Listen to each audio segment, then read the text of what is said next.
মানুষ আপনি আপনাকে ভালোবাসবে আপনার আচরণে, আপনার কথাবার্তায়, আপনার কর্মের কারণে। আর যদি আপনার কর্মই খারাপ হয়, আর যদি আপনার আচরণ খারাপ হয়, তাহলে হাজার চেষ্টা করেও মানুষের ভালোবাসা পাবেন না আপনি।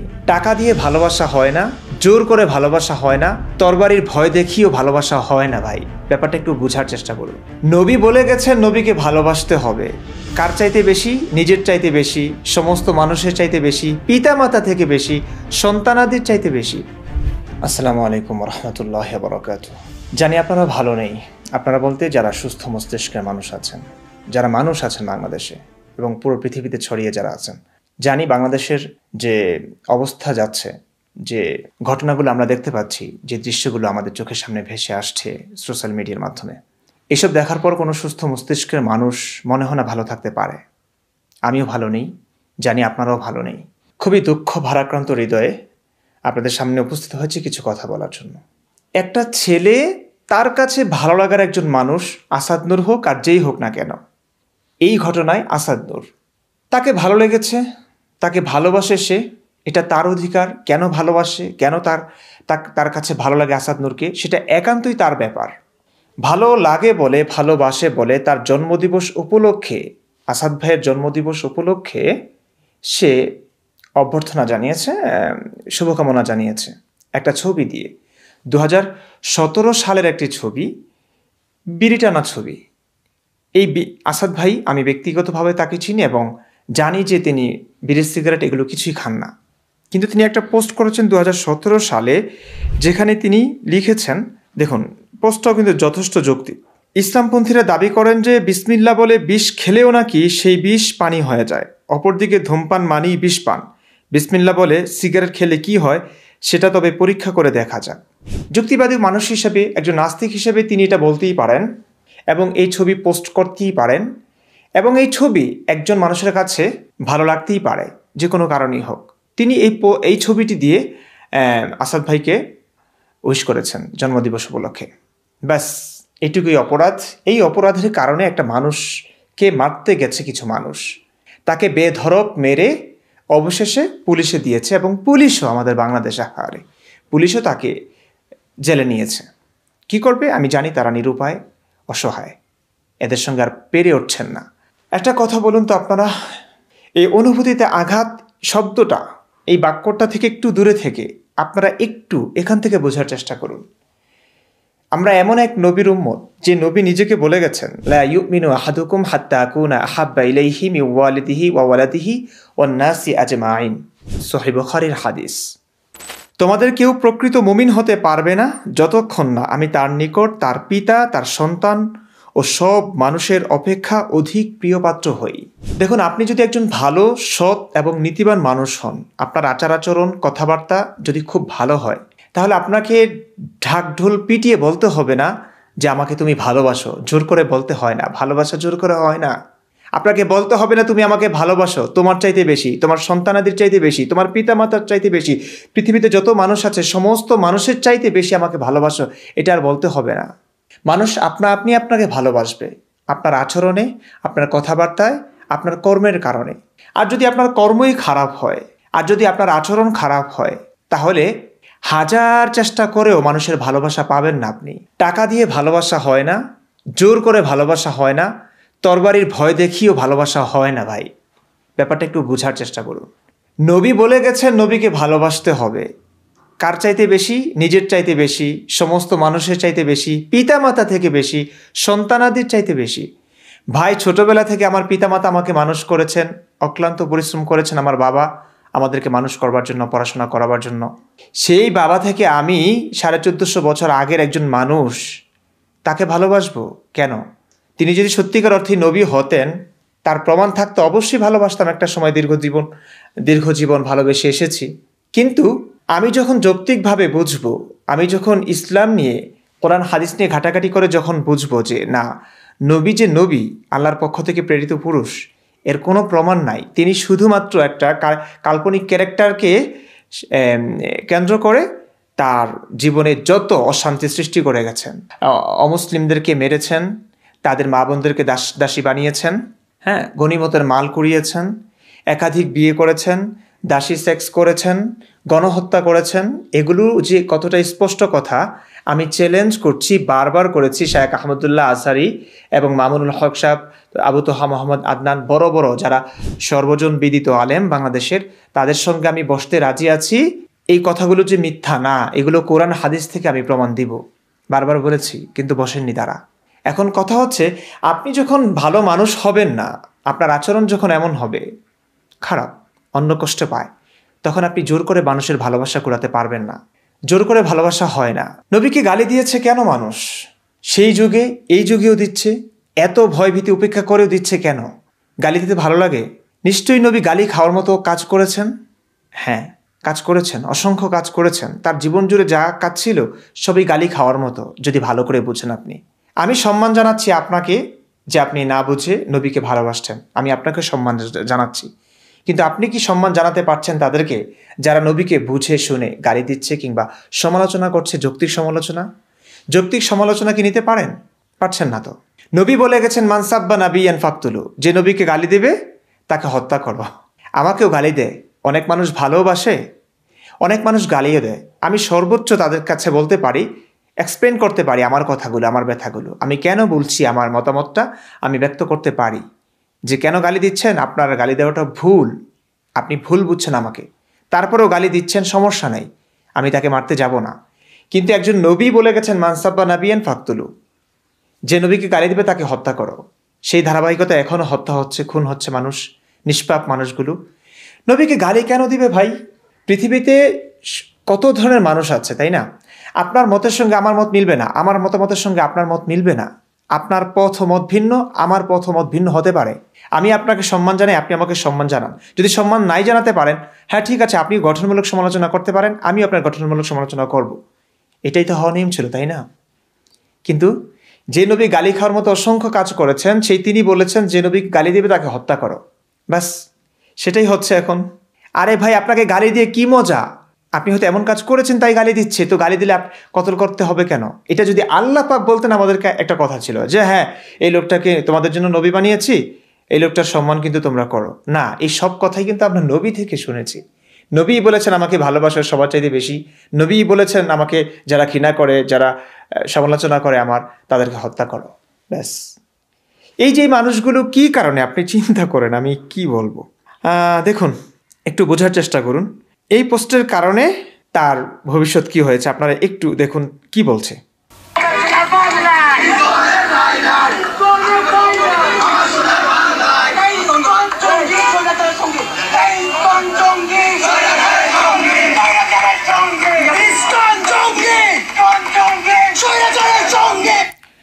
ইসকন জঙ্গি নাকি আমি জানি না, তাদের কোনো জঙ্গি কর্মকাণ্ড সম্পর্কে আমি জানি না, আমার উপর এমন কোনো অত্যাচার হয়নি। তবে আমি ইসলাম, আমার নিজ ধর্ম, 20টা বছর ধরে ইসলাম নিয়ে পড়াশোনা করছি, ছোটবেলা থেকে হাফেজ মাওলানা মুফতি হয়েছি কত কষ্ট করে। সেই ধর্ম কিন্তু আমি যখন একটু যৌক্তিক সমালোচনা করেছি, একটু বুঝতে চেয়েছি, শুধু প্রশ্ন করেছি, তখন সমালোচনা না। সেই কারণে আমাকে মারতে চেয়েছে। আমি জানি আমার ধর্ম যে একটা জঙ্গিবাদ ছাড়া আর কিছুই না। এটা শুধু আমার কথা না, নবী নিজেও বলেছেন বয়স্ত বিসাইফ, আমি তরবারি সহ প্রেরিত হয়েছে, হাদিসে আছে। আমার রিজিক নির্ধারণ করা হয়েছে বর্ষার ছায়াতলে, কাফের মারবো, তাদেরকে মেরে মেরেই আমি তাদের ধন সম্পদ লুট করব। এই কারণেই বলেছেন বর্ষার ছায়াতলে। ভাই, তরবারির ছায়াতলে জান্নাত, নবী বলেছেন। এই কথাগুলো কোরআন এবং হাদিসের, এই কথাগুলো 1450 বছর ধরে ইসলামকে যারা মেনেছে তাদের আমলের, এই কথাগুলো যে আলেমরা অস্বীকার করছেন তাও না। কিছু কিছু সৎ আলেম তারা সদম্ভে সগর্বে এই কথাগুলো হাজার হাজার বৈশ্বিক একটি প্ল্যাটফর্মের সামনে দাঁড়িয়েও প্রকাশ করছেন। শুনুন গুনবী কি বলছেন। আমি যা পেয়েছি ডিকশনারিতে সেটা বলতেছি। জং অর্থ যুদ্ধ, জঙ্গি অর্থ যোদ্ধা। আমার রাসূল বলেছেন আনান নাবিয়ুল মালহামা, ও আমার উম্মত আমি যোদ্ধা নবী, আমি যোদ্ধা নবী। বয়স্তু বিসাইফ, আমি তরবারি সহ প্রেরিত হয়েছি। উমিরতু আন উকাতিলান নাস হাত্তা ইয়াকুল লা ইলাহা ইল্লাল্লাহ। আমাকে হুকুম দেওয়া হয়েছে যুদ্ধ চালিয়ে দেওয়ার জন্য, জিহাদ চালিয়ে দেওয়ার জন্য, এই দুনিয়াতে ইসলাম প্রতিষ্ঠা হওয়া পর্যন্ত। হ্যাঁ, তো ইসকন জঙ্গি কিনা আমি জানি না, তবে এই স্লোগান তো ইসকনের দিকে নিয়ে গেছে। চিন্তা করেছেন, ওই যে স্বৈরাচারী সঙ্গী বললেই বাস, স্বৈরাচারের প্রতি, আওয়ামী লীগের প্রতি এখন মানুষের আক্রোশ আছে, ক্রোধ আছে, বাস ওইদিকে নিয়ে গেলেই তো তাকে মারলেও এখন মানুষ খুশি হবে। এভাবে বোকা বানাচ্ছে আপনাদেরকে। স্বৈরাচারের সঙ্গে স্বৈরাচারের সঙ্গে স্বৈরাচারের সঙ্গে স্বৈরাচারের সঙ্গে আমি জানি তুমি আমি হিন্দুস্তানি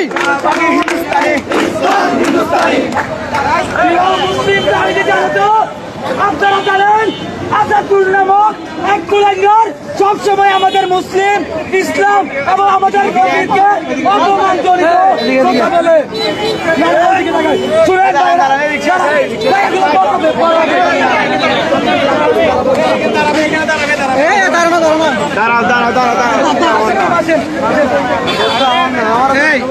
মুসলিম তাহিদি জনতা, আপনারা জানেন আজাদুর নামক কুলাঙ্গার আমাদের ইসলাম এবং নবীকে নিয়ে সবসময় কটূক্তি করে।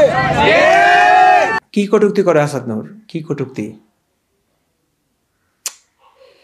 এর পরিপ্রেক্ষিতে ইসলাম সীতাকুণ্ডের এক কুলাঙ্গার ইসলামী সন্ত্রাসী সে আসাদ নূরের ছবি স্টোরিতে দিয়ে বলেছে সে নাকি সত্যের নির্ভীক সৈনিক। হ্যাঁ আসাদ নূর, আপনি সত্যের নির্ভীক সৈনিক। আপনি সত্য কথাগুলো জীবনের ভয়কে উপেক্ষা করে আপনি বলে যাচ্ছেন, আমিও বলছি আপনাকে। তো ওনার কাছে মনে হচ্ছে উনি আসাদ নূরকে ভালোবাসতেই পারেন, কারণ আসাদ নূর হিন্দু ধর্মের অধিকার নিয়ে কথা বলেছেন, সংখ্যালঘুদের অধিকার নিয়ে কথা বলছেন যেহেতু, তো এই লোক হিন্দু ধর্মের যেহেতু, উনি আসাদ নূরকে ভালোবাসতেই পারেন, ভালোবেসে তার ছবি শেয়ার করে জন্মদিবসে উইশ করতেই পারেন। কতজনকে মারবেন? এই কারণে তাকে মারা উচিত, তার ফাঁসি চাইছে তারা। আমাদের নবীকে অপমানজনিত কথা, ইসলামকে অপমানজনিত কথা স্বীকৃত দিয়েছে। তার মোবাইলে ইসকনের সাথে যুক্ত থাকা অনেকগুলো ডকুমেন্টস পাওয়া গিয়েছে। আসাদ নূরকে জন্মদিবস উপলক্ষে 50 থেকে 1 লাখ মানুষ, 50,000 থেকে 1 লাখ মানুষ কমপক্ষে উইশ করেছেন, ভালোবাসা জানিয়েছেন। এদের সবাইকে মারবেন? সবার ফাঁসি চাইবেন? শুধুমাত্র এই কারণে যে আসাদ নূর ইসলাম নিয়ে যৌক্তিক সমালোচনা করেছে, নবীকে নিয়ে যৌক্তিক সমালোচনা করেছে, ইসলাম থেকে পেয়ে ইসলামের নবীর ব্যাপারে কিছু কথা বলেছে, সত্য কথাগুলো। এই কারণে আসাদ নূরকে যারা ভালোবাসবে তাদেরকে আপনারা মারবেন? এই কারণে আমরা ইসলামের বিরুদ্ধে কথা বলি, ইসলামেরই যৌক্তিক সমালোচনা করি। অন্ধবিশ্বাস পৃথিবীতে থাকতেই পারে, কিন্তু যে অন্ধবিশ্বাসের কারণে হাজার মানুষ মরবে, নিষ্পাপ মানুষের প্রাণ ঝরবে, সেই অন্ধবিশ্বাসের বিরুদ্ধে আমরা। অন্ধবিশ্বাস করুন না, আপনি সানি লিওনকে নবী হিসেবে মানুন, হ্যাঁ, জনি সিন্সকে আপনি নবী হিসেবে আপনি মানতেই পারেন, আপনার ব্যাপারে এটা। আমি শুধু বলবো যে না, উনি নবী না, উনি নবী হতে পারেন না, এটুকু বলতে পারি। তারপরে যদি আপনি মানতে চান, কোনো কারণে যদি আপনার ফিল হয় যে উনি নবী, ওনাকে নবী মানে আপনার শান্তি লাগে, হ্যাঁ, ওনার ব্যাপারে দরুদ শরীফ পড়ে আপনার শান্তি লাগে, এটা আপনার ব্যাপার, আমি তো এখানে কিছু করতে পারি না। কিন্তু আপনি যখন আমাকে মারতে চলেছেন, অনেক নিষ্পাপ প্রাণগুলোকে আপনি ঝরাবেন, এই মানে জনি সিন্সকে কেন নবী মানব না, আপনার মন মতো কেন আমি তাকেও নবী মানব না, এই কারণে আপনি যখন আপনার ধর্ম, আপনার বিশ্বাস আমার উপর চাপিয়ে দিতে চাইবেন, তখন তো ঝামেলা, তখন তো আপনার বিরুদ্ধে, এই সহিংসতার বিরুদ্ধে কথা বলতেই হয়। কোন সব মানুষরা আজ নবীর ভালোবাসায় এই নিষ্পাপ মানুষগুলোকে মারছে? এরা কারা? ফজরের নামাজে মসজিদগুলো খালি, কোনো একটা যুবক ভাই নাই। আমি 3টা মসজিদ ইমামতি করেছি, আমি জানি। ইসলামের ধারও ধারণা ভাই এরা। আজকে সেই মানুষগুলো নবীর ব্যাপারে যৌক্তিক কিছু বললে, কোরআন হাদিসের কথা এগুলো বললে পর্যন্ত তারা রাজপথে নেমে যাচ্ছে মানুষ মারবার জন্য। মারতে ঠিক পারে ওরা, আর নবী সম্পর্কে একটু জানো বুঝো না, জানতেও চাইবে না, বুঝতেও চাইবে না, কোরআন হাদিস ধরেও দেখবে না তারা। দেখুন এই ছেলেটা আসাদুল নামে যে নাস্তিক লোকটি আছে, সে আমাদের মুসলমানদের আবেগ নিয়ে কিন্তু আমাদের নবীকে নিয়ে এসে খারাপ কথা বলেছিল, আমাদের কোরআন শরীফের পৃষ্ঠা ছিঁড়েছিল। আসাদুল যে নবীকে নিয়ে খারাপ কথা বলতে হয় নাকি? কোরআন হাদিসে যেগুলো আছে এগুলো বললে যথেষ্ট, আমরা বানিয়ে বানিয়ে কেউ কিচ্ছু বলি না।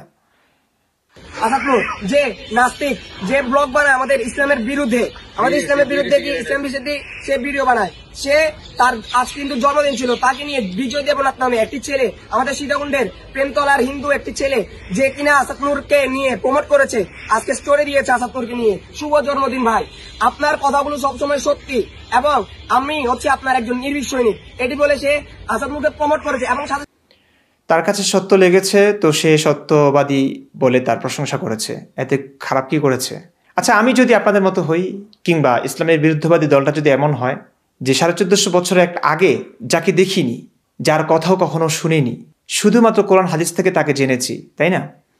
সেই মানুষটাকে আমার দৃষ্টিতে সে গণহত্যা করেছে, সে ধর্ষণ করেছে, এমন অনেক কিছুই আছে কোরআন হাদিস থেকে আমি পেয়েছি। আমার কথা না এগুলো, আমি এখানে বলছি না কারণ আমি রেফারেন্স দেখাচ্ছি না।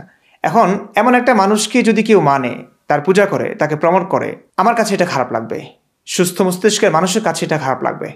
এখন আমি যদি সবাইকে মেরে ফেলি, ইসলামের আইন যদি আমরা মানি, বলুন তো কেমন হবে পৃথিবীটা? একটু বোঝার চেষ্টা করুন। আসাদ নূরের যে ছবিটি স্টোরিতে দিয়েছিল, সে ছবিতে আমরা দেখতে পেয়েছি আসাদ নূর আমাদের কালেমার যে নামটা আছে আরবিতে। কি বলবে রে? আসাদ নূর ভাই বিড়ি খাওয়া যে এই ছবিটা শেয়ার করেছিলেন 2017 সালে, সেই ছবি বিড়িতে লেখা ছিল, বিড়িতে না কোথায় লেখা ছিল বিসমিল্লাহির রহমানির রহিম, রহমানির রহিম শব্দটা লেখা ছিল। এই যে নবীর প্রেমে রাজপথে নেমে গেছে মানুষের কল্লা কাটতে, হ্যাঁ, মানুষকে মারতে। জানেও না কালিমা কি আর কোনটা বিসমিল্লাহ, পড়তেও পারবে না। এই দেখুন বলছে কালেমা, এটা নাকি কালেমা। আসাদ নূর আমাদের কালেমার যে নামটা আছে আরবিতে, সেই নামটা সে সিগারেটের মধ্যে লেখে সে আগুন ধরিয়ে সে বিড়িটা টানছিল। সে ছবিটা বিজয় দেবনাথ নামের ছেলে সে স্টোরি দিয়েছে জন্মদিন উপলক্ষে। সেই বিরুদ্ধে আমরা আজ সীতাকুণ্ডের মুসলমানেরা বিজয় দেবনাথকে তার দোকান থেকে আমরা গণধোলাই দিয়ে সীতাকুণ্ড থানায় শোধ করেছি। দেখেছেন, তার দোষ শুধু একজন মানুষকে সত্যবাদী বলেছে, প্রশংসা করেছে, জন্মদিবসে শুভকামনা জানিয়েছে, এটুকুই তার অন্যায়। এই অন্যায়ের কারণে একটা মানুষের প্রাণ যাবে এই পৃথিবীতে, গণধুলাই খেতে হয়েছে। আর কোন ধর্মের জন্য এমনটা হচ্ছে আপনি বলুন? বারবার অনেকেই কমেন্ট করেন যে ইসলাম ধর্মের বিরুদ্ধে কেন আপনারা লেগেছেন। এটুকু আপনাদেরকে বুঝে দিতে হবে কেন লেগেছি। এবং সাথে সাথে সীতাকুণ্ড থানা পুলিশ ইনচার্জ অফিসারকে আমরা অনুরোধ করেছি যাতে এর সর্বোচ্চ শাস্তি দাবি করা হয়। এর সাথে সাথে আমরা আরো বলতে চাই, আমাদের আবেগ নিয়ে, আমাদের নবী নিয়ে যে কথা বলবে আমরা তাদেরকে ছাড় দেব না। ছাড় দিবে না? আরে নবী সম্পর্কে একটু জানো ভাই। আমরা যত মুক্তমনা আছে, হ্যাঁ, মুরতাদ আছে কিংবা নাস্তিক আছে, তারা কিন্তু সবসময় বলে থাকেন আপনারা কোরআন হাদিসটা একটু বাংলাতে পড়ুন, বুঝুন। আলেমরা বরং ভিন্ন কথা বলে, নাস্তিকদের কথা শুনবেন না। নাস্তিকরা কিন্তু সবসময় বলে থাকে, আমি সবসময়, আমার বড় খটকা এখানে লেগেছিল, ওনারা তো আমাদেরকে কোরআন হাদিস বুঝে পড়তে বলে, কিন্তু আলেমরা আমাদেরকে নাস্তিকের কথা শুনতে নিষেধ করে। নাস্তিকরা যা বলে কোরআন হাদিসের রেফারেন্স দিয়ে বলে, কিন্তু আলেমরা বলছে ব্যাস রেফারেন্স ছাড়া মাহফিলে যা আসছে মুখে শুনে শুনে ওরা বলছে আমরাও জাস্ট ওদের কথা বিশ্বাস করে নিচ্ছি। কোনটা সত্য, কে সত্য? এরা কি কোরআন হাদিস সম্পর্কে কিছু জানে? কখনো কোরআন হাদিস ধরে দেখেছে, বুঝবার চেষ্টা করেছে? আলেমদের কথা ছাড়া। তাও যদি আলেমদের সব কথা শুনতো, আলেমদের কথা শুনলেও খটকা লাগবে। এখন আলেমরা যেভাবে কথা বলছেন, মানে কি বলবো। সীতাকুণ্ডে আমরা কিন্তু আজও দেখতে পাচ্ছি ইসকনের কিন্তু অনেক পাতা চলেছে। আমরা ইসকনকে সোজাসুজি বলে দিতে চাই, ইসকনের জায়গায় বাংলায় হবে না, ইসকনের জায়গায় সীতাকুণ্ডের মাটিতে হবে না। আমি জানি না আর কি বলবো। আসাদ নূর ভাইকে দেখতে পেয়েছি বাংলাদেশের রাজনৈতিক পট পরিবর্তনের পর থেকে তিনি ওই রাজনৈতিক আলোচনায় বেশি করছেন, ধর্মের সমালোচনা বাদ দিয়ে। উনি তো বলেছিলেন মরুর ডাকাত, তাই না? পুরো বাংলাদেশ ক্ষিপ্র হয়েছিল। আপনারা কি চান যে উনি আবার রাজনৈতিক সমালোচনা বাদ দিয়ে ধর্মের পথে ফিরে আসুক? ধর্মের পথে বলতে ধর্মের যৌক্তিক সমালোচনায়। আমার তো মনে হয় এটাই উচিত, মনে হয় উনি এটাই করবেন। কারণ এই ওনারা, আমি দেখেছি, আপনারাও দেখে থাকবেন, যারা মাথায় ঘিলু আছে, যেখানে অন্যায় হচ্ছে, যারা অন্যায় করছে, অন্যায়ের প্রতিবাদ করছেন, তারা হোক মুসলিম বা হিন্দু, যে কোনো ধর্মেরই হোক না কেন, আওয়ামী লীগ হোক, বিএনপি হোক, যে কোনো রাজনৈতিক দল হোক, যে কোনো মানুষ হোক, যে কোনো ধর্মের, যে কোনো মত পথের মানুষই হোক না কেন, যেখানেই তারা অন্যায় দেখছেন সেখানেই তারা কথা বলছেন, তার বিরুদ্ধে আওয়াজ তুলছেন। আমার তো মনে হয় উনি হয়তো আবার ওই যে তার ভাষায় মুরুর ডাকাতের দলে ফিরবেন, মানে তাকে নিয়ে সমালোচনা করবেন, অ্যাক্টিভিজম শুরু করবেন। উনি চুপ ছিলেন অনেকদিন, আপনারাই হয়তো চুপ থাকতে দিচ্ছেন না। অতি হলে ইতি হয়, কথাটা মনে রাখবেন।